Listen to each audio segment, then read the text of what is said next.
latihan LPK bahasa Jepang itu kan 1,5 tahun kan. Jadi sampai sekarang belum berangkat loh Mbak. Karena gimana lah ya perasaan saya kasih dia seperti itu karena memang harapannya mau kerja lalu bisa bantu kita untuk ekonomi gitu kan Mbak kan. Gimana ya Mbak solusinya gitu? Eda dari Medan mana, Da? Dari Sibul gak ada. Oh, gini Da, soalnya kan kalau proses ke luar negeri secara legal itu memang prosesnya lama, Da. Nggak bisa langsung. Nah, bahasa walaupun sudah dipahami, ada yang sampai 2 tahun. Proses memang lama itu secara legal. Kalau secara ilegal, nada langsung itu terbang, tapi damai di sana dijual, ditipu. Iya. Betul. Memang dia bilang gini kan, enggak kan, Mama, aku nggak mau ilegal, nanti susah loh Mak, katanya. Betul. Tapi kan memang rezeki kita belum ada Mak, sabarlah Mama, karena macam mana lah, bapaknya kurang sehat selalu kan. Iya, Jadi saya kegiatan saya jadi ambil alih lah membantu rumah tangga itu ya nambal-nambalkan lah di rumah gitu kan. Biar bisa adiknya kuliah. Ini adiknya satu putus lah kuliah nunggu selesai dulu lah saya bilang kakaknya karena kakaknya di Bali kuliahnya kan. Jadi punya kuliah biayanya kan untuk makan aja udah agak sulit saya mau ngirim gitu kan karena dia di sini sama dianya nganggur kan.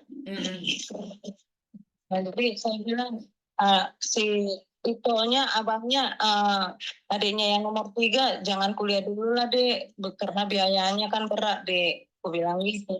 Ya udah lama kalau memang nggak ada biayanya ya udah bantu-bantu mama dulu lah aku katanya untuk nambal-nambal ban katanya gitulah Kak.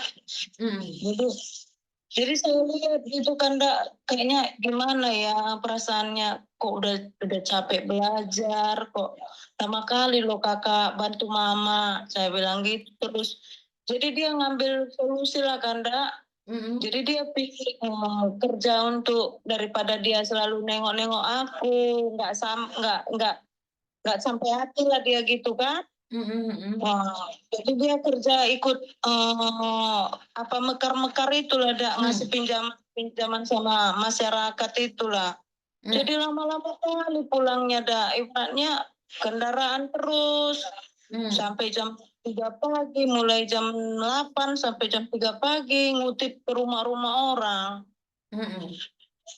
Jadi kayaknya kalau kita nggak lihat dia kerjanya di luar ibaratnya itu kan ya hanya doa yang kita ini kan kalau ini memang kita nggak sampai hati loh nengoknya sampai jam-jam 3 pagi belum mandi belum makan gitu karena ekonomi di Indonesia itu sangat sulit ya satu kedua untuk berangkat ke luar negeri juga tidak mudah karena itu persaingannya sangat ketat sekali. Kenapa sampai orang bisa ilegal ya karena kalau yang legal itu sangat sulit sekali prosesnya dan lama sekali. Itulah jadi aku minta tolong kali lah bantu kayak saya biar ada bantuan ekonomi untuk anak-anak Bantuan dalam hal apa ya biar bisa dia kerja berangkatnya gitu. Nggak bisa kan dia ada di LPK, dia belajar di situ dan LPK itu yang kasih peluang dia untuk kerja. Jadi yang penting satu hal kalau mau ke luar negeri memang harus sabar dan harus punya kekuatan dan tujuan besar karena ada yang baru 3 tahun baru bisa terbang jadi tidak semudah waktu yang ilegal Iya ya ya. Betul. Memang harus sabar ya ya. Betul Edaku, sabar. Tuhan pasti kasih jalan Yang penting Eda berdoa, si Itoknya belajar, berdoa juga, pasti Tuhan kasih mukjizat Itulah. Memang saya selalu bilang, apa kamu main-main Kak? Sampai kan belajarnya ujiannya kan ada kan? Sistem ujiannya Jadi ujiannya selalu bayar kita itu kan. Betul. Jadi saya bilang, atau kakak kalah dalam ujiannya. Yang berapa kali ini memang kakak kalah, Mak. Kalau yang terakhir ini Mak kakak menang. Jadi kakak hanya nunggu aja. Kemarin ada jobnya. Katanya jobnya itu bangkrut. Kayak gitu. Jobnya sudah ada kemarin enggak kan, tapi jobnya bangkrut setelah ditanyain dia sama senseinya. Saya gimana? Saya butuh kali dana, sensei bantu orang tua katanya. Maaf ya kalian, apa perusahaan yang merekrut kalian itu bangkrut katanya. Aduh, kasih job yang baru lah sensei biar agak ini. Saya mau pengen kalau waktu orang tua karena udah saya ikutin ekonomi orang tua saya katanya gitu. Ya, Eda, memang sekarang ini peluang pekerjaan di luar negeri itu sangat sulit sekali. Ya, saya tidak bisa membantu apa-apa ya, Eda ya. Cuman bisa membantu doa. Siapa tahu nih proses ke depannya lebih baik lagi. Itulah Eda, amin lah. Amin. Makanya aku kan selalu ikutin Eda kan. Iya, bisa jadi solusi. Memang pertamanya dibilang anak-anak ini, nanti kayak kemarin mama dapat ini hanya untuk bantu mama, rupanya bohong.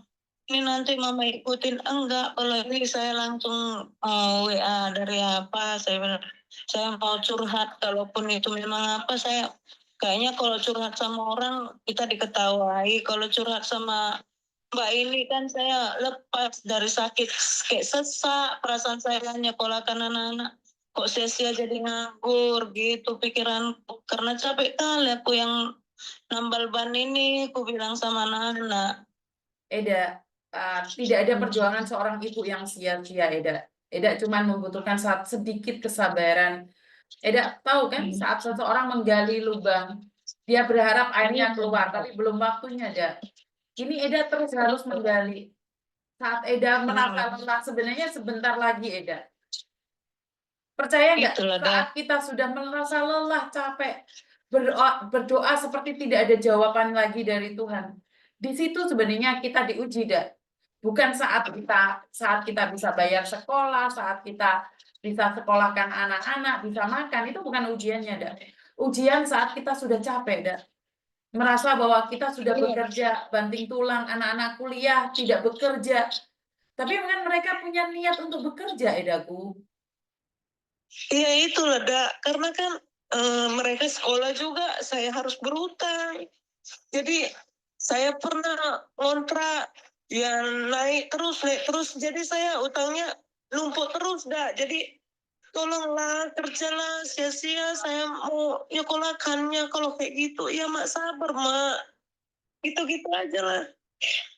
Sementara di sini kan, Dak, di Indonesia ini masa bayar duit, kita mau ke Indomaret juga bayar duit, kemana-mana gitu kan, pakai calo-calo, jadi kayaknya buruk gitu. Indonesia ini kok bisa buruk, nggak ada prestasi yang diandalkan gitu.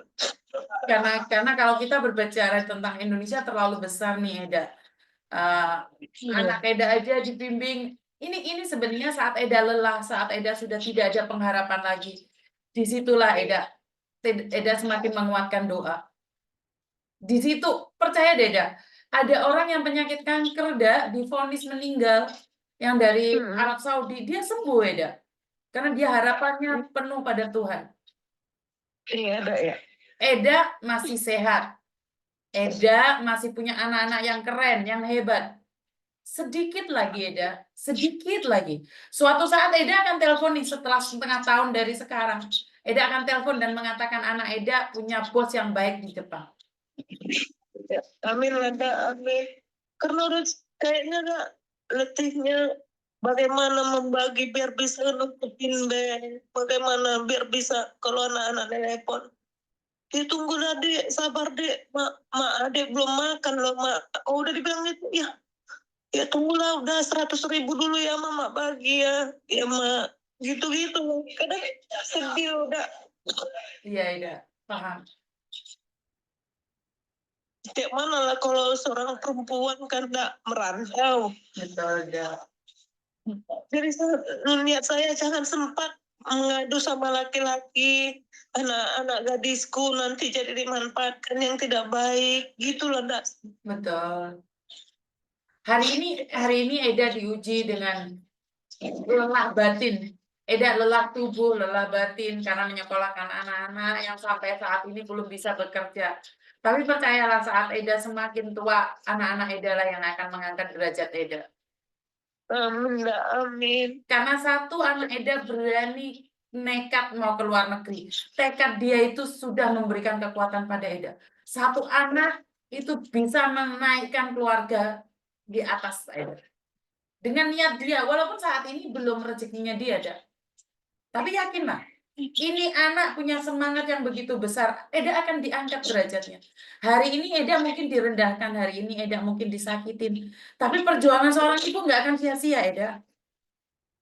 Ya terkadang kan Dak, kalau kita lihat teman gitu kan, ditengoknya lah dia gitu kerjanya gitu kan, bahkan minta tolong ya daripada nganggur gitu kan.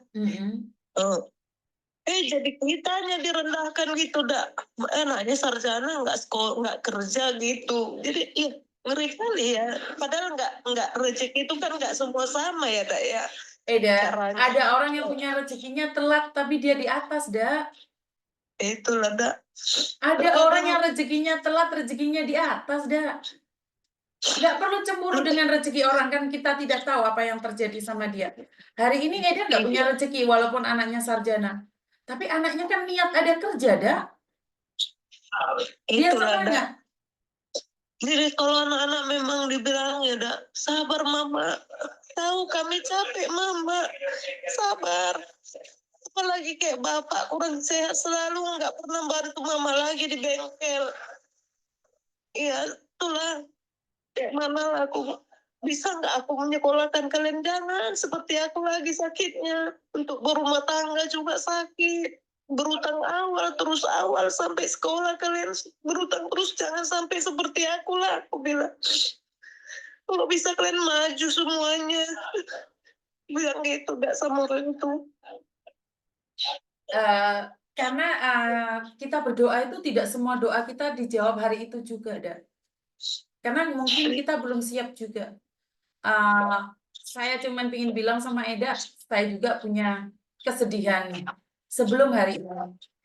Bertahun-tahun, Dak, bertahun-tahun dengan segala permasalahan yang ada. Tapi saya yakin dan percaya mukjizat Tuhan itu ada. Orang sakit divonis meninggal 4 bulan, Dak, bisa sembuh. Apalagi Eda yang sehat, anak-anak yang mengabdi, Dak. Itulah, Dak. Tapi kadang, Dak, itulah kesabaran manusia ini. Nggak ngerti tak gimana. Aku kadang, karena kadang pada saatnya sempitnya, Dak, gitu. Ya Tuhan, tolong aku. Jangan sampai disita lah rumahku gara-gara bank gitu kan, Dak. Kadang mau bayarnya cemana lah biar bisa berusaha di depan pasar gitu, Dak, di pinggir jalan kan. Saya usaha untuk ngambil walaupun berutang gitu, untuk ngambil rumah biar nggak diusir-usir orang, baru nggak dinaik-naikkan terus uang kontrakannya.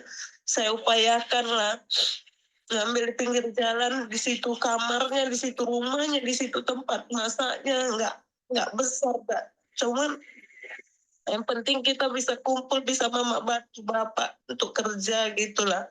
Jadi pas membayarnya kadang belum lagi anak yang sekolah. Ini biasanya saya walaupun sempit, saya jemputkan anak-anak untuk les sekolah kan. Biarlah jangan seperti saya, itulah niat saya, Dak. Tapi kalau ini memang saya udah drop, Dak. Bang, aku nggak bisa ngasih les kau, nggak seperti kakak-kakak les sampai bisa bahasa Inggris, bisa bahasa Prancis. Kalau mama nggak bisa sekarang, nak, minta maaf mama, ya sampai gitu saya sama anak laki-laki kuda. Eda punya anak perempuan, enggak ada? Anak perempuan 4, anak laki-laki 2, Dak. Anak perempuan sudah menikah semua, Kak? Enggak, dah. Itulah anak perempuanku yang paling besar itu Valen lah. Itulah yang baru udah 1,5 tahun yang di LPK, itulah paling besar, dah. Sehingga memang dialah harapanku, patokanku dah untuk bantu aku pertama gitulah. Dia posisi di mana, Dak? Dia aku suruh pulang lah, dak, dari Jakarta kan, dari Bekasi kan, aku suruh pulang ke Sibolga lah dia sekarang. Terus umur berapa dia? Umur 22, 23 bulan 1 ini lah, dak. Dia tujuannya ke Jepang itu yang pertama. Iya, yang pertama karena tujuannya dari fakultas dia ke Jepang. Memang dia dari SMP juga ada pengen di luar negeri kan. Aku harus bisa ke luar negeri, Mak. Katanya gitu kan. Ya udahlah, pintarlah belajar. Ya, Mak, kalau bisa aku, Mak, sekolahnya di sini ya. Biar bisa bahasa Inggris. Oh, jadi. Saya bilang gitu, dak. Menang dia di negeri, saya nggak kasih, dak. Karena menang dia di negeri, dia nggak mau. Waktu SMP-nya kan, kenapa nggak mau, saya bilang, Mak, saya harus bisa ke luar negeri, jadi saya harus sekolahnya di tempat orang lingkungan Cina lah, katanya gitu. Saya upayakan, ndak, dia bisa berbahasa Mandarin, gitulah kan, sedikit-sedikit. Oh iya ya, ada artinya gitu juga, bangga juga kan, ndak, kalau bisa anak-anak kita berbahasa yang lain gitu kan. Jangan seperti saya, bodoh gitu. Saya sama sekali nggak ngerti entah gimana gitu kan. Karena gini, Dak, kalau ke Jepang sangat sulit, kenapa tidak berubah ke negara lain? Sebentar, ini cerita aja ya, Dak ya. Dulu saya itu kepinginnya ke Italia, Dak. Ke Italia, tapi ke Italia itu sangat sulit sekali dan prosesnya menunggu lama. Karena itu saya berubah haluan ke Hong Kong atau ke Macau. Walaupun jadi pembantu, Dak. Walaupun jadi pembantu. Ya, mungkin orang akan menganggap itu harga diri jatuh atau apapun. Tapi dari situ kita bisa menimba ilmu. Jadi kalau aku minta solusi lah, dak. Jadi gimana lah kalau bisa palennya, kalau ibaratnya kalau pindah negara gitu, dak. Coba dia coba nih, dia mau kerja asalkan dapat uang dulu dan pengalaman dulu, atau dia harus benar-benar ada di Jepang. Karena jodoh kita juga nggak tahu, dah. Jodoh kita juga nggak tahu, benar nggak? Jangan mengira bahwa jadi pembantu itu rendahan ya, enggak. Berapa banyak orang Medan itu, saya bukan memberikan harapan palsu. Di awal mereka menjadi pembantu, tapi menjadi istrinya, suaminya orang pilot atau apapun. Kalaupun dia tidak menikah dengan orang luar negeri, tapi dia kan bisa mengangkat derajat keluarganya, dak. Kan tidak harus di Jepang juga, dak. Iya, itulah, dak, saya bilang tadi sama dia, saya SMS dia kan, kakak pulang dulu, aku udah solusi sama Mbak Yuni, aku bilang kan, katanya kalau memang bisa ke Singapura atau ke Malaysia, aku bilang maksudnya kayak mana, Mak? Ya kalau memang harus di Jepang itu nggak bisa kita harapkan untuk berangkat, ya biar bisa bantu mama, ya kemana aja pun jadilah, nak, aku bilang gitu, dah. Iya, karena di Bekasi PT aku ada PT aku di Bekasi. Kalau memang dia niat bekerja, cuman turunkan level dia, dah. Jangan mengharapkan pekerjaan yang enak. Jadi yang penting kalau kerja di Hong Kong gajinya 10 juta, kalau kerja di Malaysia itu 4-5 juta, kalau di Singapura mungkin 6 juta sampai 8 juta. Jadi kalau harapannya hanya ke Jepang, dah, 1 tahun dah terbang, dah, kan rugi kita, dah. Iya, dah. Benar nggak? Iya, Jadi kalau ke Hong Kong nih potongan sudah selesai, bisa, nada. Iya, Tapi itulah, dah. bersihkah anak muda? Bersihkah? Bisa masak kan? Kalau mereka, dah, puji Tuhan, dah, saya bisa lepaskan mereka lah untuk, karena memang dari kecil saya, ya namanya udah memang sakit, dah. Dari kecil mereka itu udah saya latih untuk masak, untuk kebersihan rumah lah, dah, gitu. Bisa lah, nggak saya apa kali, tapi memang bisa lah namanya untuk masak untuk sehari-hari di rumah kita juga bisa dia gitu. Karena di sini ada banyak ini anak D3 kerjanya di Hong Kong, walaupun jadi pembantu, suatu saat mereka jadi orang yang sukses saat pulang di kampung, dah. Jadi pembantu itu cuman awal sebuah perjuangan, Eda. Awal sebuah perjuangan. Saya bilang juga sama dia kan, kakak, kalau pembantu juga atau panti jompo juga kan harus kuat imannya, harus begini. Iya mak, nggak apa-apa mak, yang penting kakak harus keluar dari Indonesia. Saya harus bisa mak bantu mama, membanggakan mama. Sabar mama ya, selalu lagi itu dak. Ya sabarnya di mana nak, berupaya harus pintar, belajar terus. Kakak mak, jujur lah mak, kakak nggak pernah ngikutin orang di Jakarta itu mak. Kakak selalu di LPK, orang pergi-pergi ke mall, kakak di rumah aja di LPK itu aja mak. Nggak ada kakak ikutin yang lain-lain mak. Iyalah, tahu diri lah nak, aku bilang gitu lah dak terus. Nanti kalau udah kerja kamu nikmatin sendiri gajimu, bisa kemana-mana, aku bilang. Kalau sekarang jangan dulu ikutin orang ya nak, karena nggak sanggup, aku bilang gitu lah dak.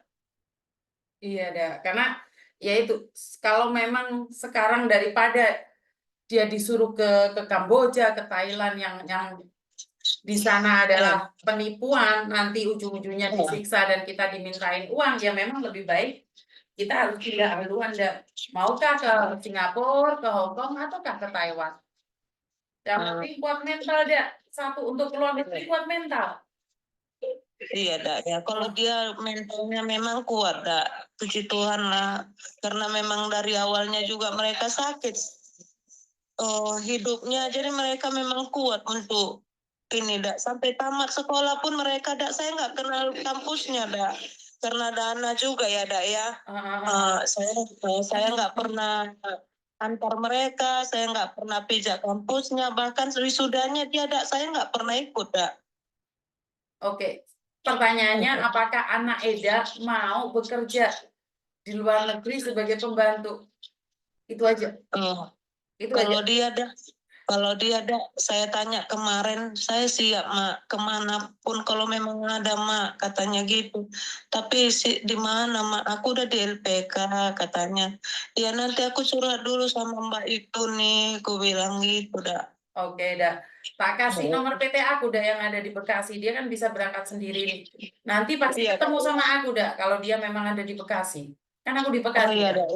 dah. Iya dah ya. Sudah. Tanyakan dia kalau dia memang benar-benar ingin berjuang, Eda, aku Iya dah. berjuang saja. Tidak apa-apa. Iya dah. Kasih nanti nomor apanya ya dak ya, alamatmu PT-nya ya dak ya. Siap, Edaku. Siap, siap. Makasih banyak Edaku. Eda, percayalah, mukjizat Tuhan itu tidak akan pernah datang terlambat, tapi tidak terlalu cepat untuk seperti yang kau inginkan. Tuhan itu kasih jalan, Eda. Tidak ada manusia yang diciptakan sia-sia. Makanya saya curhat sama Eda, karena sudah sempit perasaannya, Dak. Kenapa Eda berpikir curhat sama saya nih? Padahal kan Eda nggak kenal saya siapa. Dari mana pula Eda tahu? Saya ikutin selalu, Dak. Kayak kemarin malam minggu itu saya telepon Eda juga siaran langsung, tapi saya nggak ngerti kan, Dak. Bagaimana menimbulkan si Eda dengan saya siaran langsungnya, saya nggak ngerti, Dak.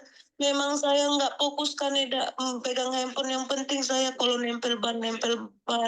Apa yang bisa saya kerjakan, Dak. Kadang mau ngutip kara-kara, cari botol, itu Dak saya kerjakan, Dak, biar ada untuk saya kirim sama anak ke Bali gitu. Tapi Eda semangat dengan curhat sama saya, Eda sudah merasa sedikit tenang, Eda? Udah. Pokoknya kayaknya ringan lah, Dak, daripada saya tahan. Kadang kan, Dak, kalau sama kawan, belum tentu ya, Dak, ya. Sama perasaan kita dengan perasaannya gitu kan.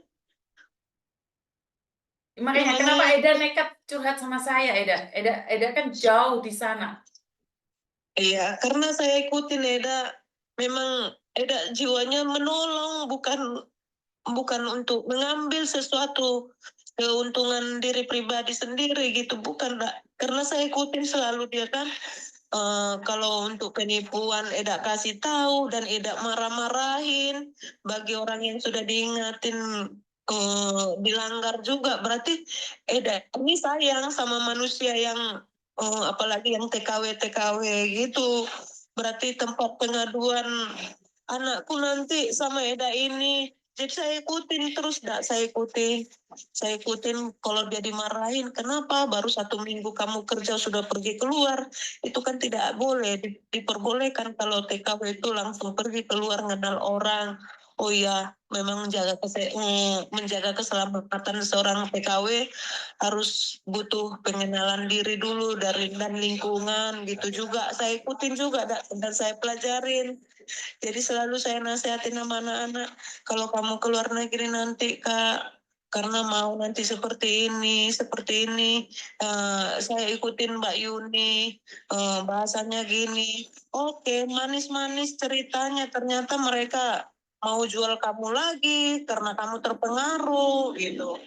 Saya pikir juga dia bagaimana menjaga imannya selalu nggak tergiur dengan bahasa luar negeri, beratnya harus suka sama bule atau suka sama aneh, tapi bulenya gimana, apakah punya